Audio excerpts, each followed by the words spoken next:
Stand Up Diaries with Michelle Christine. Hello and welcome to Stand Up Diaries, entry 181. I have a few balloons here because we have a few firsts. My first US festival, which is the Fringe, the Hollywood Fringe that I just did, 7-show run at Urban Social House from June 8th to 14th, and my first ticketed show with a little happy face and whatnot. Because I just did my first show at Meltdown Comics, the Nerd Melt showroom, which is so exciting. But first things first, my first Hollywood Fringe. And I was a bit nervous about this Fringe because when I did the Edinburgh Fringe, I had a friend that did a show at the same venue as myself, and they said the hardest Fringe they'd done, and they were from Australia, had been the Hollywood Fringe, like attendance-wise. And I knew going into it that was going to be the case. Edinburgh was great, and Melbourne and Perth and Adelaide, but that Hollywood was going to be the real grind. So when I got here, there was a cafe called the Urban Social House that was down the street on Hollywood Boulevard, like a 5-minute walk from my apartment. So instead of having to cross an ocean, I would be able to literally cross one street and get to the venue. And they offered it as a free hire venue, so I could do a free show, which was great. And it was a little bit out of the hub. I really do tend to do the fringe of the fringe venues, right on the kind of outskirts. But a lot of the theater strip, more in downtown Hollywood, you spend $100, $150 a night for the room. How are you going to break even? It's very difficult. And what was interesting about this show is I usually do kind of like a clap if you found out about the show online or through the Fringe manual. And definitely by far, this was the least percentage of people that came just from kind of the searching on the Fringe website or from the program. It's not zero, but it was definitely very small. So pretty much pure hustle was how I got an audience each night. I would either flyer at a farmer's market or flyer right outside of the venue. And there was one particular night I had someone come in that was going to consider me for pick of the Fringe. And that night was the night that I had decided to send the kind of personal invites to people that I knew, like friends and kind of fans of my comedy, so that show could be really well attended. And it was one of the best shows I'd had. I had to do it a cappella because the venue didn't have a microphone. But it was a nice, cute little coffee shop, and my voice can carry pretty well. And I really had fun. Oh, there's someone left me a Facebook comment, and my music is jacked because I was just dancing around to Miley Cyrus's Malibu, which I've been listening to quite a bit. It's a kind of a summer anthem that puts me in a good mood. Anyway, so that show was really great, and it was fun just to do it kind of stateside. I've done this in a lot of different places and a lot of different continents now, and this is kind of my home base. And it's good for people like my friend Nina and her husband. They come to like almost all of my shows. Are great. They come in from Palmdale, it's about an hour drive. She's a former castaway from Survivor, and they had never really seen me do like an entire set. A lot of times I'm hosting, or I'm doing like a kind of like a variety show or some sort of gimmick like a Price is Right theme show, but they hadn't seen like my material that I've been crafting for these Fringe shows. So they were just really happy to be able to kind of just watch me for an hour do my show. So that was really cool. And then that led right into the Meltdown Comics. And this venue was a very difficult venue to get. They're very selective about the shows that they pick, but it's a prestigious venue and they have a reputation for a reason. You can't just accept everyone that says, hey, I want to do a show. Like, what proof do you have that you've been putting on shows? Have you won awards at festivals, or how many other produced shows have you done in Los Angeles? So it was a little bit of a kind of a back and forth in discussing themes and talent and all that. And eventually when I said, look, whatever date or time you give me, I'll take, and I'll knock out of the park. And they shot back June 7th or June 16th at 7 p.m. I was like, it's mine, we're locked in. But I knew that didn't leave me a lot of time from that Fringe run to Meltdown at Nerd Melt. But I figured, okay, it's going to be a good way for people just randomly come to see me. I can give them flyers for that show on Friday. And it happened that E3 was going on at the same time. And this really cool friend of mine, Daniel Becker, I met him at a SpaceX party of my friend Nick, who's also friends with my friend Matt from SpaceX. It was all kind of like engineers. Went to Nick's party in, like, I think Marina Del Rey.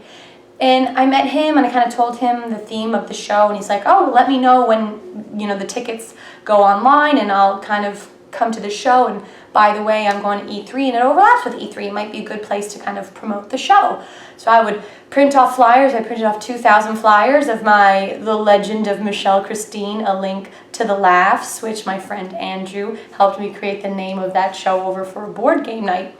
And I just went up and down the line of E3 and said, comedy, Zelda, dressed up like Link for one of the days, but it was so hot for the other days I just had to wear like a hat, and I had another message. I had my little kind of like a cool, like almost like a Paper Mario t-shirt that I wore to try to beat the heat because it's been quite hot this week. And I just marketed it, worked my butt off, thought that having the theme of me, I found a diary from 1999 when I was around 13 years old, and just reading passages of that diary about Zelda, and it was so fun. Like one of the passages I read, I think it was like Thursday, February 7th, 1999. Today was a pretty boring day. But the Zelda I played was not boring though. And that was like the start of one of the passages. And I was just like a nutball at that age. And the people I had on the show were amazing. Sabrina Jalise, who's like a long-term friend, and I love putting her on shows. Met her in Toronto. She's lived in New York for a long time, just moved to Los Angeles not too long ago. Great, very acclaimed, killer. Then I had Bassem Youssef. Amazing. He's Egypt's Jon Stewart. 9.6 million Twitter followers, just an incredible guy, Times 2013's 100 most influential people in the world, and I literally hugged him as he got on stage dressed as Link. That's how I thought meeting him for the first time should be, is me in a Link costume. Posted a picture of that to Instagram, @MichelleStandup. Oh yeah. But anyway, and he was an absolute killer. He was so good. And then I had Fahim Anwar, who I saw at Meltdown Comics in the Nerd Melt showroom on a different show. And just was like, this guy's great. Let's book him. And then the last person was Ron Funches. And Ron, I had, getting him was really difficult because he's a really busy guy, touring quite a bit. And I had seen one of his Get High, Watch Wrestling with Ron Funches with X-Pac at the Sin Family. And it was a sold-out show, but I was like, I want to meet Ron so bad.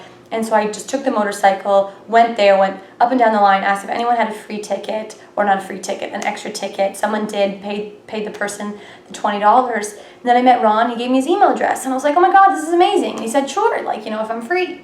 So I pestered him for a while, knew he was a really busy guy. Then I went to the second Get High and Watch Wrestling with Ron Funches, and then I saw him again, and I kind of explained a bit about the show and who some of the talent were on the show, and then he's like, well, I think you sold me. He's got a really cool voice. He's like, I respect persistence.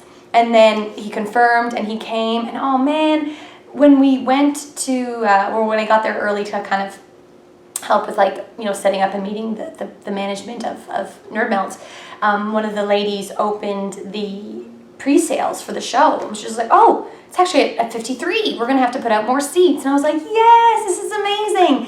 And more people just coming in at the door. There was probably around, 80 people, because one of my friends said she came in a few minutes late, grabbed one of the seats in the last row, and then people started grabbing chairs that were still stacked, and then eventually people just started standing, which is crazy because I was so nervous. I'm like, my first ticketed show, $8 advance, 10 at the door, and I was like, please, I hope people think that the show is worth it. And when the show was over and how people clapped, and one of my, Snapometer David friends it's called Snapometer because he likes to snap during the shows, and I just love when he's there. He gave me a hug and said, this is the best show yet. And I got a lot of texts and emails, and I just feel really proud because I took a huge risk. And it's really hard when you tell someone, oh yeah, if you book me, I'm gonna knock it out of the park. And when you make that promise, that's not a promise I make lightly, but it's also a risk.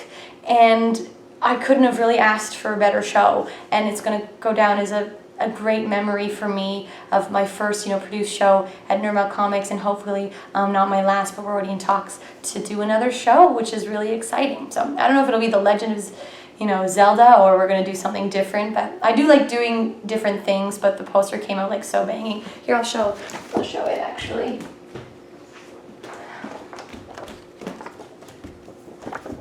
So there we go. The Legend of Michelle Christine, a link to the laughs. Mia Zelda, and my friend from Germany designed it, who I met at the Edinburgh Fringe, and we had a pint after, and he said, look, I'm in graphic design, and checked out his Facebook page, and it was awesome. And really, it was one of the coolest posters. It's got a Goron, it's got a Zora, Rita, Gerudo, Karok, a Guardian, oh man, just a little rupee. I could talk about this for days, but I'm not going to bore you guys to tears. So yeah, that's basically my life. 2 big furs are going on right now. It's not going to be long now. We're already more than halfway through June. I'm going to be in Edinburgh in August and in Melbourne in September. So things are still rolling. And then I have 2 shows at the Virgil in July, one on the 7th and one on the 21st. And then, yeah, before I'll know it, I'm going to be back in Scotland. So it's been a fun week. It's been a pretty crazy past 2 weeks, but I felt like I've really accomplished a lot, and I'm proud of kind of the past few things I've been working on in Los Angeles. This has been your next edition of Stand Up Diaries. I have been Michelle Christine.